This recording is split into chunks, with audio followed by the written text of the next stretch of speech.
Well, this is the first video I've done like this, so I won't be looking too much at the screen, but I have to get the video done so that we can get it produced and out today, because I still think it's an important one. And while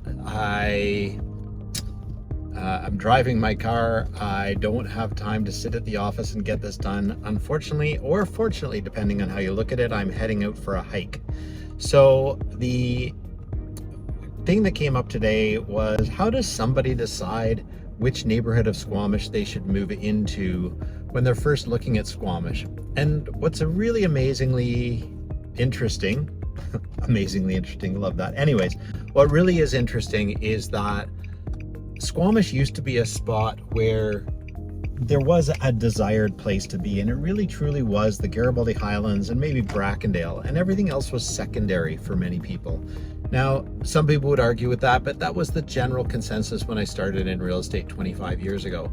And now what's happened is each little neighborhood in Squamish has developed its own identity, and as a result, people love living in their neighborhoods. So if you ask somebody, what do you think about the area that you live in? They would tell you it's the best neighborhood in Squamish because they absolutely love it. So if you're truly thinking about it, so what you really want to look at is, how would you live if you moved to Squamish?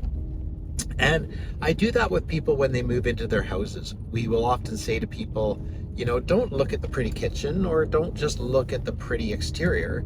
Imagine how you would live in the house. Where would you do your coffee? Where would you work out? Where would you store your bikes?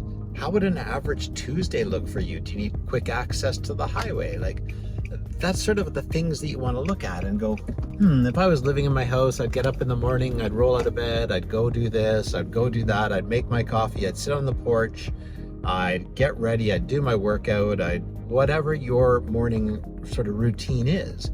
And how does that feel? Or how does it feel when you get home from work? Do you sit down? Do you entertain guests? Do you do these things? And that's how we let people choose a house or a home or a townhouse. But when it comes to your actual location, it's the same process. How would you live in that location?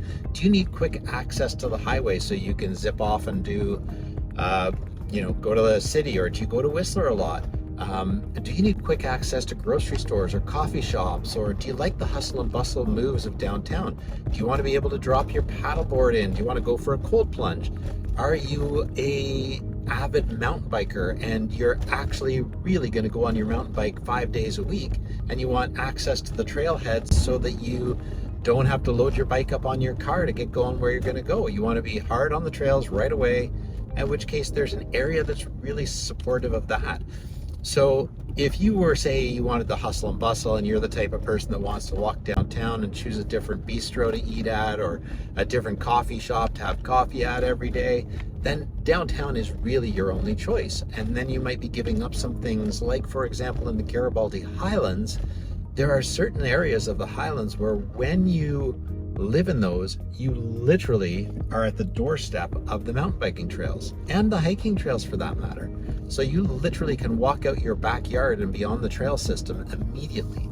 And a similar sort of thing is prevalent in Valleycliffe. There's also that sort of concept in Valleycliffe, but it's really, really important that you recognize that, what is it that I want out of a neighborhood? And from there, we can help you determine which neighborhood is going to work best for you.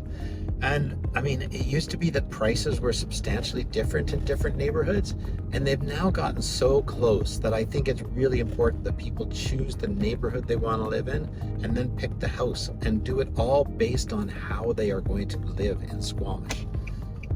So I think that becomes the critical component when people are trying to choose where to live in Squamish. And quite frankly, I don't think there's a bad neighborhood. I think that no matter where you choose, if you look at how you would live, you're gonna love where you live, because there are so many attributes to each area. I mean, I personally have lived in the Garibaldi Highlands, I've lived in Garibaldi Estates, I've lived in Brackendale, I've lived in Crumpet Woods, which is essentially in Valleycliffe. So I've lived in all the suburbs that are outside or off of the highway, that are sort of a little bit further away. I mean, I'm just not a downtown kind of guy, but as I'm getting older, I'm actually looking at downtown. But each time I lived in each of those areas, I thought they were the best areas to live in. And then you also have to realize that each area also has its drawbacks. And for Garibaldi Highlands, you have to go up the hill every time you want to get or get home. You have to go down the hill if you want to get something. And Valleycliffe, there's certain areas of Valleycliffe that can be much darker than other areas in Squamish, just because the sun travels along the cheek. So the question then becomes, like, what's most important to me? Do I want to be sitting out on my porch and having a view? Do I want to have quick access to the Sea to Sky Highway to get to Whistler or Vancouver? And again, we just go back to the same question. How would you live in that neighborhood? And what is most important to you? So once we narrow those things down, we can absolutely help people figure out where they should be looking and pinpoint what the trade-offs are for each of the areas that they might want to be in. So that's the way we see it. If you have any questions at all, you want to know about neighborhoods, if you want to know about housing prices in different areas, just reach out. I'm happy to take a call anytime. You can call me, Simon at, that would be my email. You can email me too at simon@teamhudson.ca, or you can call me at 604-892-8155, and I'd be happy to answer any questions you have. Now I'm off to pick my hiking date up, and we're gonna just do a quick tour around Alice Lake, which, there you go. Alice Lake is one of the premier little simple hikes that we like to do. It's about a 7-kilometer hike, and it wraps around Alice Lake, Edith Lake, and a couple of others, and Stump Lake. And what's really nice about it is it's a fairly easy hike. There's a little bit of vertical, not much, but it's a really easy hike to do. Now, accessibility from Brackendale is much better than Valleycliffe. It takes about 15 to 17 minutes to get there from Valleycliffe, and if you're in Brackendale, that's only going to take you about 5 minutes to get there. So again, those sorts of things are things people want to consider when they're looking at where to live in Squamish. Thank you so much for watching. Have a fabulous day.